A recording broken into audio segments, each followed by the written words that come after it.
नमस्कार, मैं जितेंद्र चतुर्वेदी। मतांतर में आप लोगों का स्वागत है। अश्वनी उपाध्याय को लेकर जो एक तमाम चीजें चल रही हैं, हम उस पर आने के बजाय हम बात उस पर करते हैं कि दरअसल अश्वनी उपाध्याय है कौन। उनको लेकर भावना बिज ने एक जो है लंबा लेख लिखा है आउटलुक पर कल। वो मैं उसका शीर्षक आपको बताता हूं। Ashwani Kumar Upadhyay, advocate who led the foundation for Hindutva matter in India, ये उन्होंने इसका शीर्षक लिखा है।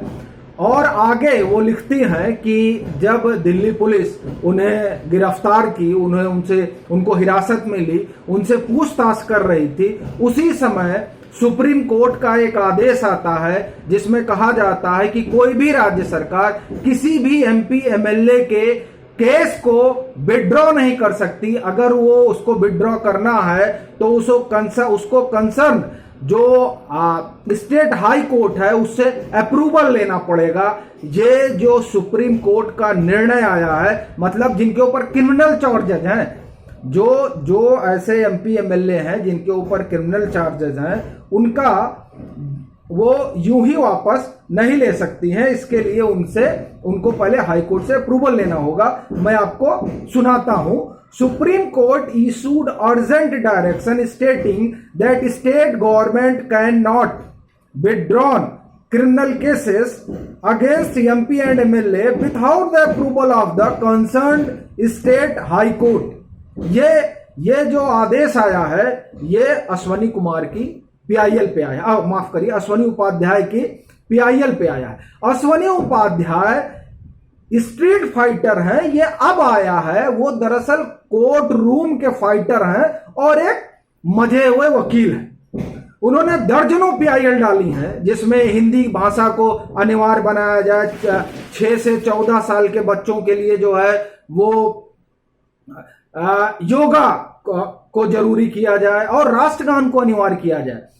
ये इसी लेख में भावना बिज आगे लिखती है कि जो यूनिफॉर्म सिविल कोड को लेकर एक रास्ता बना है, उसके लिए भी इन्होंने पीआईएल डाली थी। और उसी पीआईएल पर मार्च 2021 में गुजारा भत्ता, गोद लेने वाला जो कानून है, और उसके बाद में तलाक को लेकर जो अलग अलग कानून है, विवाह की उम्र को लेकर, इन सारी चीजों को लेकर कोर्ट ने रिप्लाई मांगा है केंद्र सरकार से कि आप साहब बताइए इन सारे मामलों पर। तो एक जो आप कहिए कि लीगल बैटल पीआईएल के द्वारा किस तरीके से हिंदुत्व का जो एक एजेंडा है उसको आगे ले जाना, बढ़ाना, वो एक काम जो है इन्होंने किया है। एक बात यह हुआ। दूसरा, ये किसकी साजिश है, कौन फंसा रहा है, इसको लेकर तरह तरह की बातें हैं। मैं उन बातों पर नहीं जाऊंगा। और दूसरी चीज जो एक संदीप सरनायक जो है एक वीडियो किया कि दरअसल जो ये पीआईएल है, इस पीआईएल से सरकार हैरान और परेशान है। दरअसल मैं एक अलग वजह इसकी मानता हूं कि सरकार ने गिरफ्तार किया। अगर सरकार को गिरफ्तार करना होता या अश्वनी उपाध्याय को गिरफ्तार करवाना होता तो ये कार्यक्रम के तुरंत बाद होता, कार्यक्रम के 2 दिन बाद नहीं होता, पहली चीज। दूसरी चीज, उसमें उनको हासिल क्या होना है। उत्तर प्रदेश में चुनाव होने हैं। ऐसी स्थिति में वो क्यों आप एक समझिए कि किसी नेता को जो उत्तर प्रदेश बिहार से ताल्लुक रखता है उसको गिरफ्तार करवाएंगे और एक अलग तरीके का परसेप्शन गढ़वाएंगे। मुझे ये नहीं जान पड़ता है। मुझे ऐसा लगता है कि दरअसल जो दिल्ली प्रदेश भाजपा है, वहां का अंदरूनी टसल है, जिस टसल में ऐसा जान पड़ता है कि कुछ आप ये कहिए कि उसमें अश्वनी उपाध्याय फंस गए होंगे। ऐसा मुझे जान पड़ता है कि अश्वनी उपाध्याय और कपिल मिश्रा, ये 2 ऐसे नेता हैं जो आम आदमी पार्टी से भाजपा में आए हैं। कपिल मिश्रा का तो अपना एक जो है संघ का बैकग्राउंड है, मतलब उनके माता पिता का, और वो खुद भी एक एक्टिविस्ट रहे हैं, बाद में आम आदमी पार्टी में आए और फिर वो भाजपा में चले आए। लेकिन अश्वनी उपाध्याय का कोई इस तरह का बैकग्राउंड नहीं है जो वो संघ भाजपा से जुड़ा हो। उनका जो अपना है वो वकील थे, मजे हुए वकील हैं। और उनका फिर वो यहाँ आए भाजपा में उनको प्रवक्ता भी बनाया गया और संभवतः वो चुनाव के दौरान आए थे, जब पहली बार आम आदमी, पहली या संभवतः दूसरी बार जब आम आदमी पार्टी चुनाव लड़ने जा रही थी, तब वो पार्टी छोड़कर भाजपा में आए थे। और पीआईएल का उनका अपना हाई है इतिहास, दर्जनों पीआईएल उन्होंने डाला है। यहां आने के बाद हमको लगता है कि जैसे वो पहले प्रवक्ता थे, अभी प्रवक्ता नहीं है, तो जो अंदरूनी रसाकसी हुई, उस रसाकसी ने एक दबाव बनाया होगा। देखिए वहां जो नारेबाजी हुई, उस नारेबाजी में कौन लोग सक्रिय हैं, ये अपने आप में एक रहस्य है। उस रहस्य से पर्दा उठाने के लिए ही दिल्ली पुलिस जांच पड़ताल कर रही है। फिर जिस तरह से नरेशानंद वाले मामले को कई लोग बता रहे हैं, वो एक एंगल है, उस पर भी जांच पड़ताल हो रही है।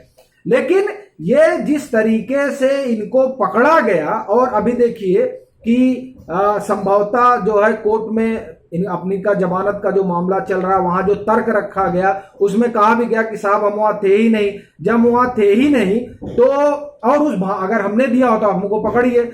तो अब जब हम थे ही नहीं, हमने दिया ही नहीं, वो किसी का षड्यंत्र है। अब ये षड्यंत्र किस गिरोह का है, ये एक अलग मसला है।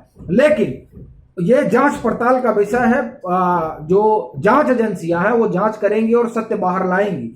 लेकिन अपना एक सवाल है कि अगर ये कार्रवाई सरकार को करनी होती तो ये 2 दिन का विलंब नहीं होता, ये पहले ही हो जाती। इसमें 2 दिन 3 दिन रुकने की क्या जरूरत थी। ये दरअसल क्या है कि ऐसा लगता है कि पार्टी में अंदर बहुत कुछ चलता रहता है, और उस चलते रहने में कहीं ना कहीं कुछ ना कुछ किसी का पकड़ में आ जाता है। अब पकड़ में ये आ गया कि वहां पर इस तरह की नारेबाजी हो रही थी, उस नारेबाजी में अश्वनी उपाध्याय नहीं थे, वो उन लोगों को नहीं जानते हैं कि वो लोग कौन हैं। लेकिन जो विरोधी होते हैं उनको तो बहाना चाहिए होता है, तो एक बहाना मिला कुछ विरोधियों को जो अश्वनी उपाध्याय को संभवतः नापसंद करते हैं। तो उन लोगों ने एक अभियान चलाया, और उस अभियान पे चूंकि देखिए उस जंतर मंतर पर जो लोग ये कह रहे हैं बार बार कि नहीं साहब सरकार, मेरा इसलिए उससे मैं इत्तेफाक नहीं रख रहा हूं, चूंकि जंतर मंतर पर किसान संसद भी चल रही है, वहां पुलिस पहले से ही है। तो अगर कुछ इस तरह का हुआ होता तो सब कुछ पहले ही हो जाता, वहां 2 दिन का इंतजार नहीं करना पड़ता। तो जो कुछ भी उसमें मामला है वो जांच पड़ताल के बाद बाहर आएगा। लेकिन अभी किसी तरह का हमको लगता है कि इस पर, चूंकि हम इन्वेस्टिगेटिव एजेंसी नहीं, हम एक धारणा है, मुझे लगता है ऐसा, जिस धारणा पर हम चल रहे हैं। मेरा ये निजी तौर पर मानना है कि देखिए जो उनके साथ हुआ, वो चूंकि वो वहां थे नहीं, तो वो तो स्वाभाविक तौर पर कि वो सही नहीं है, ये हम आप जानते हैं। बाकी चूंकि जो दिया वो पकड़ा जाना चाहिए। आगे क्या होगा ये तो भविष्य के गर्भ में है। और चूंकि उनके ऊपर देखिए उनको इसलिए ले जाया गया है पूछताछ करने के लिए, इसलिए वो गिरफ्तार हुए हैं। हाँ, अब इसको अगर और किसी तरीके से देखा जा रहा है या दिखाया जा रहा है तो एक अलग मसला है। लेकिन जो पूरी सब कुछ बाहर जो दिखाई दे रहा है उससे एक चीज स्पष्ट है कि ज्यादा कुछ इसमें मुझे नहीं लगता कि है। हाँ, ये जो नरेशानंद के ऊपर हमला, भारत जोड़ो अभियान को फुस करने की साजिश, ये एक मसला है और इस पर पुलिस जांच पड़ताल कर रही है, और उसी जांच पड़ताल से चीजें बाहर आएंगी। और संभवतः अश्वनी उपाध्याय को इसीलिए गिरफ्तार किया गया, हिरासत में लिया गया कि आप जो है आपका कार्यक्रम था तो आप बताइए। जब वो कह रहे हमारा कार्यक्रम नहीं था, तो स्वाभाविक बात है कि वो इन सब चीज से खुलकर निखर कर बाहर आएंगे और पाक साफ जो है मतलब आप ये कहिए कि ये जो एक जिस षड्यंत्र में माना जा रहा है कि वो फंसाए गए हैं, उससे वो बाहर आएंगे। क्योंकि आप देखिए कि कोई भी उस तरह का चीजें तो आ नहीं रही हैं और न दिखाई दे रही हैं। खैर, चलते हैं, फिर मिलेंगे एक नए मसले के साथ। तब तक के लिए राम राम।